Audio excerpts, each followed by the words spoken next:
Hi, hello, నమస్తే. Welcome to 100 TV. నమస్తే sir. సరే. అల్లు అర్జున్ సంధ్యా థియేటర్ ఇష్యూ మీద మొన్న అరెస్ట్ చేశారు. సో ఇప్పుడు బెయిల్ వచ్చింది కదా, దాని గురించి మీరు ఏమంటారు? బెయిల్ వస్తుందని ఎప్పటి నుంచో చెప్తాను. బెయిల్ రాక అవకాశం, ఉమ్, బెయిల్ ఆపే అవకాశం లేదు. చట్టం ఈ రేవంత్ రెడ్డి చుట్టం కాదు కదా. ఉమ్, కోర్టులో ఆయన పరిధిలో లేవు. కోర్టులు, ఉమ్, పోలీస్ స్టేషన్లో ఆయన పరిధిలో ఉంటాయి. ఉమ్, కనుక ఏదో ఆడిచ్చాడు ఒక నాటకం. ఉమ్, కోర్టులు ఉండవు కదా ఆయన పరిధిలో. ఉమ్, కనుక ఎప్పుడో చెప్పారు ఖచ్చితంగా కోర్టు.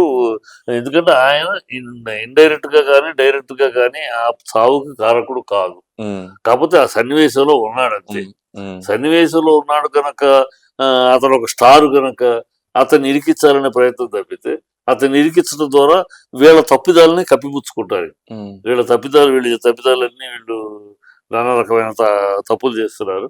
ఈ తప్పిదాలన్నీ కవర్ చేసుకోవడానికి, ప్రజల దృష్టి మళ్లించడానికి ఆడుతున్న నాటకం తప్పితే మరొకటి కాదు. ఉమ్, అది ఆయన ఎప్పటి నుంచి చెప్తున్నా అదే. అదే జరిగింది. చట్టం క్లియర్గా చెప్పేసి అతనికి ప్రత్యక్షంగా కానీ పరోక్షంగా కానీ ఆ మరణానికి ఆయనకి సంబంధం లేదు ఉమ్, అని తేల్చి బెయిల్ ఇచ్చేసింది. ఉమ్, అతను ఏదో సాక్షుల్ని మభ్యపెట్టే తారుమారు చేసి, అవసరం కూడా లేదు. ఎందుకంటే ఉమ్, ఆల్రెడీ సాక్షులకు అండగా ఉన్నాడు. ఉమ్, ఆల్రెడీ ఎవరైతే అవును. బాధితులు వాళ్ళే చెప్తున్నారు. ఆయన రెండో రోజు నుంచి వాళ్ళ కుటుంబం మాకు అండగా ఉంది, ఉమ్, వాళ్ళ కుటుంబం నుంచి అందరూ వస్తున్నారు, అంటే ఇప్పుడు డే టు డే తెలుసుకుంటున్నారు చెప్తున్నారు. ఉమ్, సో ఇంకా తారుమారు చేసే అవకాశం ఏముంది? ఉమ్, సో కోర్టు ఇస్తుందని ఎప్పుడే చెప్పాను, నేను ఇచ్చేసింది. ఉమ్, ఇక తర్వాత ఎప్పుడు ఇంకా వీళ్ళు వదిలిపెట్టరు కదా. ఈ ఉమ్, ఛార్జ్ షీట్ ఛార్జ్ షీట్ లో స్క్వాష్ అవ్వాలి. ఉమ్, అవుతుంది ఆటోమేటిక్. ఛార్జ్ షీట్ వచ్చినాక అప్పుడు వాదోపాదాలు అన్నది దీనికి సంబంధం లేదు, దీనికి సంబంధం లేదు ఉమ్, అని కొట్టేస్తారు. ఉమ్. అంటే రేవంత్ రెడ్డి గారు ఇప్పుడు అసెంబ్లీలో మాట్లాడారు అల్లు అర్జున్ గురించి. అంటే రాష్ట్రంలో ఎన్నో సమస్యలు ఉండగా అసలుకి అల్లు అర్జున్ సమస్య గురించి అది మాట్లాడాల్సిందా? అంతకన్నా ఇలాంటి ముఖ్యమంత్రిని, ఇంత బుద్ధిహీనమైన ముఖ్యమంత్రి నేను ఇంతవరకు చూడాల. 46 మంది గురుకులంలో పిల్లలు చదువుకునే పిల్లలు ఫుడ్ పాయిజన్ అయి చచ్చిపోతే దాని గురించి ఒక 5 నిమిషాలు చర్చ లేదు. హైడ్రాలో పేదల ఇల్లు కూల్చేస్తే చట్టం అన్ని ఉన్న వాళ్ళకి కోల్చను అని ఇప్పుడు చెప్తున్న ఇదే రంగనాథ్ ఆ రోజు తెల్లారుజామున లేకపోకముందే వాళ్ళని లేపి ఇంట్లోంచి బలవంతంగా లాగి ఇల్లు కూల్చేసి అప్పుడు ప్రజలు గుండెలు బాదుకుంటూ ఉంటాయి. శాపనాథాలు వాళ్ళ దాని గురించి చర్చించింది. రైతుకి బేడీలేసి సంఖ్యలేసి రోడ్డు మీద తీసుకెళ్లిన సంఘటన జరిగితే దాని గురించి చర్చ లేకుండా ఈ వాడెవడో సన్నాసి, ఒక ఓవైసీ బుద్ధి జ్ఞానం లేని సన్నాసి వాడు ఎదవవాడు, వాడు వాగుడు అలా ఉంటుంది. వాడు ఎందుకు సన్నాసి అంటుకునే కాదు, 24 గంటల కన్నా పోలీసులు తప్పుకుంటే ఇక్కడ ఒక హిందువును కూడా బతకనివ్వని వాగిన సన్నాసి వాడు. ఒక దరిద్ర కొట్టు ఎదవవాడు. వాడేదో అన్నాడట, అందుకు ఈయన స్పందించారని 3 గంటల అబద్ధాలు మాట్లాడేశారు. అన్ని అబద్ధాలే, అన్ని పచ్చి అబద్ధాలు. ఒకటి తెలిసిపోయింది అబద్ధాలని కోర్టులో కూడా నాకు తేలిపోయింది. రేవంత్ రెడ్డి చెప్పింది, అసెంబ్లీలో మాట్లాడింది ఒక్కటి కూడా నిజం కాదు. అన్ని అబద్ధాలు. ప్రత్యేకమైన కక్షతోటి మాట్లాడిన మాటలు తప్పితే, అతనికి కక్ష లేకపోతే అతని కాలు ఇరిగిందా, చెయ్యి ఇరిగిందా, ముక్కు ఇరిగిందా, కిడ్నీలు పోయినాయా, ఏం భాష అది? ఒక సీఎం మాట్లాడే భాషేనా అది? అతనేమో తోపా తురుముకానా, ఏం భాష? అంటే ప్రత్యేకంగా అతని మీద ఇతనికి ఏదో కోపం పెట్టుకుని, పర్సనల్ వెంజెన్స్ పెట్టుకుని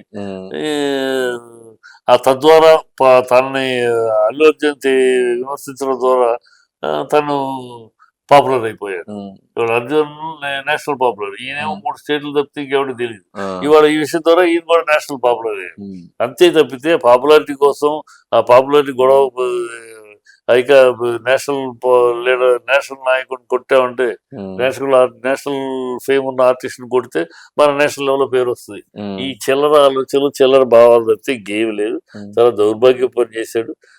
అందుకని జరిగి ఇప్పుడైనా చెంపలేసుకుని తను నిన్న కోర్టు వాదన నిన్న తర్వాత కోర్టు జడ్జిమెంట్ ఇచ్చినాక ఇప్పటికైనా చెంపలేసుకుని తప్పు, నేను పోలీస్ ఆఫీసర్ నాకు చెప్పి దాన్ని నమ్మాను, అది అబద్ధం అని చెప్పి చెంపలేసుకుంటే బాగుంటుంది. తప్పు చేశాను, ఇక అది చట్టం దాని పని చూసుకుని దాని గురించి నేను మాట్లాడదలుచుకోవాలంటే గౌరవంగా ఉంటుంది. అది మాట్లాడు. ఎందుకంటే అతను నైజం అది. ఇప్పుడు సంస్కారహీనంగా మాట్లాడటం, అసహ్యంగా జిగుత్సగా మాట్లాడటం, రౌడీ భాష మాట్లాడటం, వీధి పోకిరి భాష మాట్లాడటం ఆయన నైజం. ఇప్పుడు కుక్క మొరుగును, పిల్లి మేవను, నక్క ఊడబెట్టును, ఇవన్నీ ఏంటి వాడి నైజం. అలాగే రేవంత్ రెడ్డి సంస్కారహీనంగా మాట్లాడను, రేవంత్ రెడ్డి ఆ, అసభ్య పదజాలం వాడును, రేవంత్ రెడ్డి ఆ, వీధి భాష మాట్లాడను, ఒక సీఎం గా స్థాయి కానీ ఆ స్థాయి హోదాలో కానీ మాట్లాడడు అనేది జగమెరిగిన సత్యం. అందుకే అలాగే జరుగుతూ ఉంటాడు, అలాగే మాట్లాడుతూ ఉంటాడు. సీఎం సీట్లకు వచ్చాము కదా, కొంచెం మనం కల్చర్ నేర్చుకుందాం, కొంచెం మనం హుందాగా మాట్లాడదాం, కొంచెం మనం పెద్దరికంగా మాట్లాడదాం, ఏం లేదు. అంతే రియల్ ఎస్టేట్ ఏజెంట్ గా ఉన్న రోజుల్లో ఎలా బిహేవియర్ ఏంటి మాటలు అదే మాటలు ఇప్పటికే మాట్లాడారు సీఎం అయినా కూడా. ఆయనకి రియల్ ఎస్టేట్ బ్రోకర్ కి సీఎం కి తేడా లేదు, తేడా తెలియదు. అంటే అల్లు అర్జున్ ఒక ప్రెస్ మీట్ లో రేవంత్ రెడ్డి గారి నేమ్ మర్చిపోయారు అనేది, అందుకనే పెట్టుకున్నారు అనేది మర్చిపోతే తప్పేంటి. రాజీవ్ గాంధీ కూడా ఆయన పేరు మర్చిపోయాడు ఒక మీటింగ్ లో, చూడండి రికార్డు ఉంటాయి. రాజీవ్ గాంధీ కూడా తెలంగాణ చీఫ్ మినిస్టర్ రాజు గారు అన్నాడు మీటింగ్ లో, పేరు మర్చిపోయి. అదే ఆయన పేరు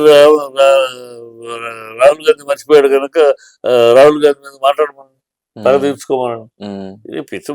ఒకసారి slip of tongue, slip of mind ఎవరికైనా జరుగుతుంది. ఒక ఫ్లోలో మాట్లాడుతూ చక్కని ఇదేమన్నా పెద్ద ఇంటర్నేషనల్ పర్సనాలిటీనా, పెద్ద 6 నెలల క్రితం నువ్వేంటి, ఏమీ లేదు. అదే తంతే గాలి బుట్లో పడ్డాడు, టక్కని ఏదో వాళ్ళ కాళ్ళు కొట్టుకున్నావు, వీళ్ళ కాళ్ళు పిసికావు, సీఎం అయిపోయావు. నీ పేరు గుర్తుపెట్టుకోవాల్సిన మహానత చరిత్ర నీకు ఎక్కడది? ఏమైనా అంత చరిత్ర ఉంటే ఎప్పుడైనా ప్రజలు మైండ్ లో గుర్తుండదు. చరిత్ర లేదు, సడన్ గా అయ్యో ఏదో తంతే గాలి బుట్లో ఏమో సంతోషపడు అంతే. నన్ను అందరూ గుర్తుపెట్టుకోవాలి, నేను మహా పీకుడు గాడిని అనుకుంటారట. ఇప్పుడు రాహుల్ గాంధీ మర్చిపోయాడు, మరి ఏం చెప్తారు రాహుల్ గాంధీ? ముందు వీడియో ఉంది, Rahul Gandhi Telangana chief minister mister Raju అన్నాడు. రాజు ఎవరు చీఫ్ మినిస్టర్ తెలంగాణకి అనేసాడు ఆయన. ఆ తర్వాత పేరు కూడా మళ్ళీ రేవంత్ రెడ్డిని కూడా అనలే, రాజు అని కంటిన్యూ చేసాడు స్పీచ్. అది వచ్చే బయటకు కూడా వచ్చింది వీడియో. సో ఇవన్నీ మిస్ అవుతారు. దానికి ఏదో నువ్వు పిల్లతనంగాను, అది ఎలా అంటే పోగిరితనం, పిల్లతనం తప్పితే మెచ్యూరిటీ కాదు. మర్చిపోతే మిస్ అయ్యింది. తర్వాత అన్నాడు గౌరవంగానే మాట్లాడారు కదా, తర్వాత మనుషులు తాగేసి రేవంత్ రెడ్డి గారు హారణం చూపిస్తారు, గౌరవంగా మాట్లాడారు కదా. అక్కడ దాన్ని పిల్లతనంగా చేసుకుంటే ఆ చిల్లరతనం బయటపడతాను. రేవంత్ రెడ్డి గారు సీఎం గా కన్నా కూడా అతనిలో ఉన్న కుసంస్కారమైన భాష భావ్యము విధానము బయటపడతాను. ఓకే, థ్యాంక్ యూ అండి.